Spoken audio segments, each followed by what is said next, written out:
আসসালামু আলাইকুম গাইজ, আজকে আপনাদের সাথে নিয়ে আসলাম একটা নতুন রেসিপি। সেটা হচ্ছে বিরিয়ানি। আমার হাতে বিরিয়ানিটা আমার ফ্যামিলিতে সবাই অনেক পছন্দ করে। আর আমি কীভাবে বিরিয়ানিটা রান্না করি চলুন আপনাদের সাথে শেয়ার করি। এখানে প্রথমে আমি একটা করে বেরেস্তা করে নিলাম। বেরেস্তাটা ভাজা হয়ে গেলে তারপর বেরেস্তাটা একটা পাত্রে উঠিয়ে নিলাম। তারপরে এখানে আমি মুরগির মাংসগুলো কেটে রেখেছিলাম। আজকে বিরিয়ানিটা মুরগির মাংস দিয়ে রান্না হবে। এই মুরগির মাংসটা ভালোভাবে পরিষ্কার করে দুইবার আমি দেখছেন পরিষ্কার করে ধুয়ে নিয়েছি। এই মাংসগুলো ধুয়ে নেওয়ার পর একটা বাটিতে উঠিয়ে রাখলাম। আর এই পর্যায়ে আমি যে বেরেস্তা করেছিলাম এই বেরেস্তার তেলে আমি হালকা গরম মশলা দিয়ে একটু নেড়ে চেড়ে তারপরে এখানে দিয়ে দিলাম মাংসটা। এখানে মাংসটা দিয়ে দেওয়ার পর এখানে আমি একে একে করে মাংসটা দিয়ে দেওয়ার পর সবগুলো মশলা দিয়ে দিব। এখানে প্রথমে মাংসটা দিয়ে দেওয়ার পর দেখতে পাচ্ছেন।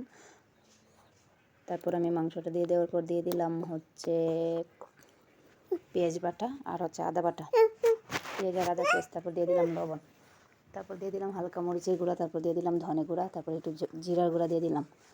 দিয়ে দেওয়ার পর এখানে বিরিয়ানির যে মশলাটা ছিল ওইটা আমি দিয়ে দিলাম। দিয়ে ভালোভাবে নেড়ে চেড়ে মিক্স করে নিলাম। এভাবে হালকা একটু রেখে দিলাম, রান্না হচ্ছে। আর এভাবে দেখতেই পাচ্ছেন রান্না হতে হতে এক পর্যায়ে পানিটা শুকিয়ে যাবে। এই মাংসটা ভালোভাবে কষানো হলে তারপর আমি এটা উঠিয়ে রাখবো। এই পর্যায়ে আমি চলে আসছি, মাংসটা কষানো বসিয়ে দেওয়ার পর চলে আসছি, ভালোভাবে চালগুলো ধুয়ে নিচ্ছি। চালগুলো ভালোভাবে ধুইতে এখানে দেখতেই পাচ্ছেন মাংসটা ভালোভাবে কষানো হয়ে গেছে। মাংসটা ভালোভাবে কষানো হয়ে যাওয়ার পর আমি মাংসটা উঠিয়ে রাখলাম। একই তেলে আমি মাংসটা উঠিয়ে রাখার পর একটু তেল দিলাম। তেলটা হালকা গরম হওয়ার পর এখানে আমি পোলাও চালগুলো দিয়ে দিলাম। এই পোলাও চালগুলো দিয়ে হালকা একটু লবণ দিয়ে এই পোলাও চালটাকে আমি ভালোভাবে একদম ঝরঝরে করে ভেজে নেব। যত বেশি এই চালটা ঝরঝরে ভাব হবে, ভাজা একটা চালের সাথে আরেকটা চাল লাগবে না, এমনভাবে ভাজতে হবে। তারপর ভেজে নেওয়ার পর এই চালটা বিরিয়ানিটা অনেক ঝরঝরে হয়। তারপর ভেজে নেওয়ার পর এখানে আমি ফুটানো গরম পানি দিয়ে দিলাম। এই গরম পানিটা দেওয়ার পর তারপর আমি দিয়ে দিলাম একটু লিকুইড মিল্ক আর দিয়ে দিব একটু গুঁড়া দুধ। এই গুঁড়া দুধ লিকুইড মিল্কটা দিলে অনেক টেস্ট হয় বিরিয়ানিতে।